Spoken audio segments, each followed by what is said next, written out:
Late Night Health continues. I'm Mark Alyn, along with the insane Daryl Wayne. We're going to talk now with Reina Weiner.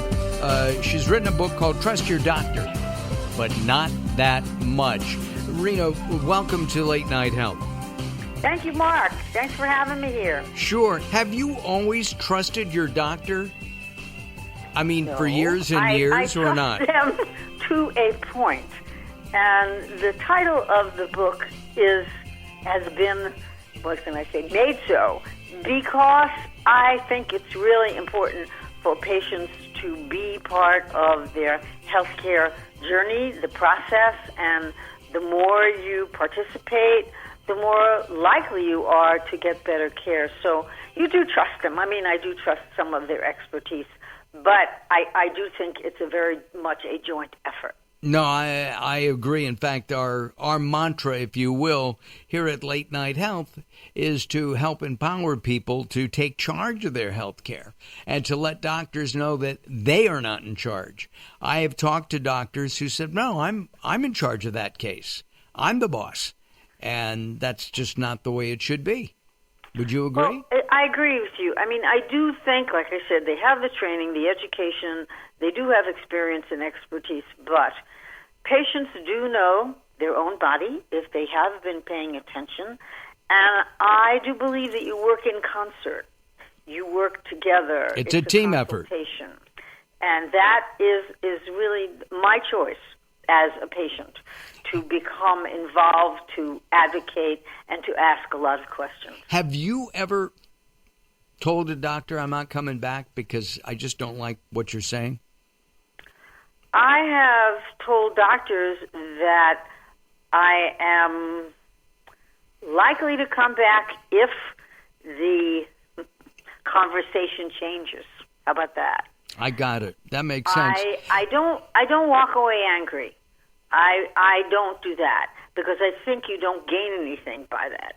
I think you say, this is what I need, and why don't we change the whole demeanor, the doctor's perception of you, and my perception of them. So let's start all over and see how we can make this a much more, what's the right word for it? Consultative situation. Well, as I said, I think it needs to be a team effort. You go in and you say, Doc, my shoulder hurts, right? And the doctor says, okay, here's some Advil. Well, we know now that Advil is not necessarily the best thing to do for that shoulder because there can be complications just from taking it. And if you ask questions of the doctor and say, hey, on the internet it said if I have a shoulder issue, I should have this, this, and this.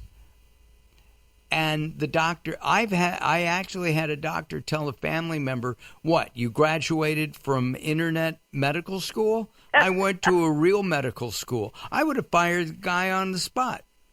Well, people say that. I would fire him. A number of people have said this to me that I've talked with since I wrote the Trust Your Doctor, but not that much book.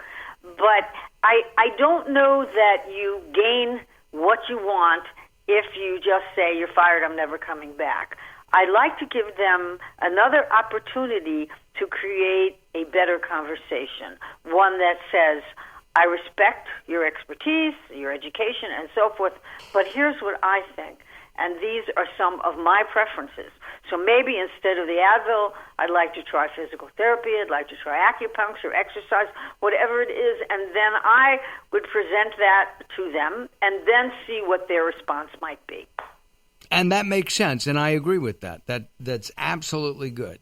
But if they don't like answering questions, and a lot of doctors feel pressure because they get, the insurance companies who are running medicine today give you 6 minutes or 7 minutes, generally speaking, to see a doctor, which I don't think is anywhere near enough time for the doctor, right? It's definitely not enough time, and I think sometimes they are in a bind because there's the business of medicine, unfortunately, when corporations get involved, insurance companies and so forth, and it doesn't allow the doctor enough time to get to know you because you have, like I said, your own needs, your own body functions, what your preferences are, and it doesn't really allow for that. But I think, which I wrote about in the book, in my opinion, one of the best ways to make your time with your healthcare professional, no matter who that person might be, is to sit down and really prepare for the visit. Right. Ask questions, write them down, and read the questions to the physician or primary care person. Exactly. But also what I do, and I think this works pretty well too, Mark, is you write down your symptoms, your questions, your comments, what you've done, what you would like to do. You know, like you said, maybe not the Advil. Let's maybe try this or the other thing first before we go to prescription or non-prescription medication. But what I like to do is I like to write out all of that myself. I make a copy for me, and then I make a copy for the physician. And we go through it together, which makes it, like I said, a much more consultative and conversational office visit. And that way, they know what you need. It saves plenty of time, and you can be a very effective advocate that way. One of the things that bothers me is when the doctors say, you know, we need to look into this a little bit more. We need some testing, right? Mm-hmm. And they said, well, why? What are you looking for? Well, we just want to check it out. Rather than saying, well, honestly, it could be cancer. It might be this. It could be that, mm-hmm. which I think is more honest and more open and scary at the same time. Thoughts? Right. I agree. Mostly I agree with that. But, you know, there are some patients who, if you give them the truth right off the bat, I am looking for the possibility that this could be cancer, that's all people hear. I have cancer. Oh, my goodness. Oh, my gosh, I'm dying tomorrow. And then they'll get so scared they might never come back, or they'll go to somebody else. And I think what can I say? I like honesty. I really appreciate it. But like you say, it's very scary. So can this particular patient handle the truth? My sense is that if you end up with a diagnosis of a serious illness, it doesn't have to be cancer. It could be any serious illness that is going to require medical intervention, you know, years of checking up and so forth and so on. Then you need to have that rapport. You need to have that honesty, and you need to feel that somebody is supporting you all along the way. That, I think, is really essential to healing. But most doctors aren't doing that today. And I say most. In 6 minutes, they can't know about Reina and the fact that her mother-in-law made a wonderful brisket. And frankly, I think, right? They can't know that unless I tell them that, Mark. But I try to also keep the conversation very oriented to my issues, my specific issues. You know, like I said, what are my symptoms? How long have I had it? Am I having pain? How much pain? That you can say right off the bat. And, you know, if your neck hurts, your shoulder, whatever, you can say, this is exactly where it hurts. It's been hurting me so long. I've never had this before. Yes, I lifted a 50-pound bag of dog, you know, so that you make sure that you don't go off on a tangent, which, you know, I mean, I've done it. There's no question. Well, we all want Marcus Welby to be treating us. And for those of you who are under 50 and don't know who that is, Google Marcus Welby, because we do. We want that warmth. Sure. I think we need that warmth. That's half the battle in dealing with a primary care or any kind of physician at all. And it doesn't matter if it's a chiropractor, a massage therapist, anybody who is in the healthcare field providing some kind of medical service, they need to be caring. They do need to be caring. They do need to be caring. And you know what, Mark, too? I think a lot of them would like to be, but they do have a lot of pressure themselves. Coming from, like I said, if they are in a group practice that is managed by a corporation, there's some pretty strict rules and regulations. You can only spend so much time. And insurance company, why do you order this test? Why did you do that? Why did you do that? And I'm sorry about that, because I don't think that is the way that people get, like you said, the most time, the most caring, the most support, and the best medical care. I just don't think you can get that. But I do think that you can manage the visit so that you have more time for the doctor to address your problem. And I also think that sometimes, maybe you need to come back for a second visit if you don't feel you've had your questions answered, and you do let them know, you need some more time, you need some support, you need more explanation. And I don't think there's anything wrong. So if they charge you for another visit, it's unfortunate. But hopefully your insurance will pay for that if you have it. Mm-hmm. And just really go back until you feel comfortable. And if you don't feel comfortable, that this is not the person that you want to be in concert with, for your health, I think you look around until you find somebody who will. What motivated you to write Trust Your Doctor, but not that much? Well, it's a combination of the fact that I was an oncology representative in the pharmaceutical industry, a national trainer. I became a nursing instructor for a couple of years, and then I became a patient.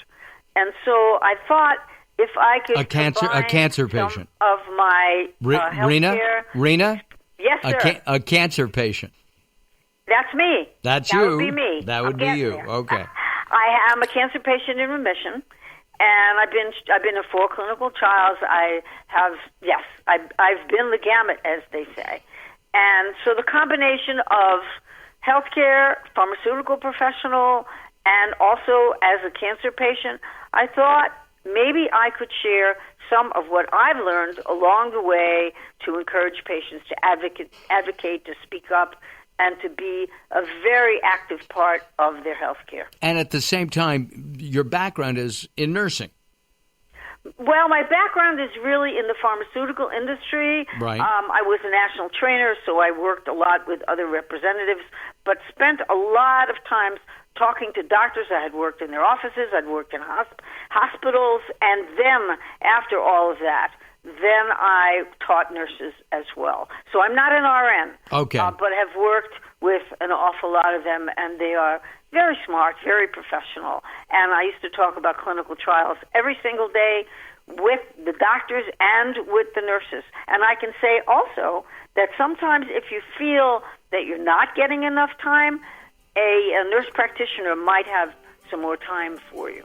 Right, and I like nurse practitioners. In fact, we're going to have one on in the next month, 6 weeks, who has been a nurse practitioner helping my personal family in dermatology for over 20 years.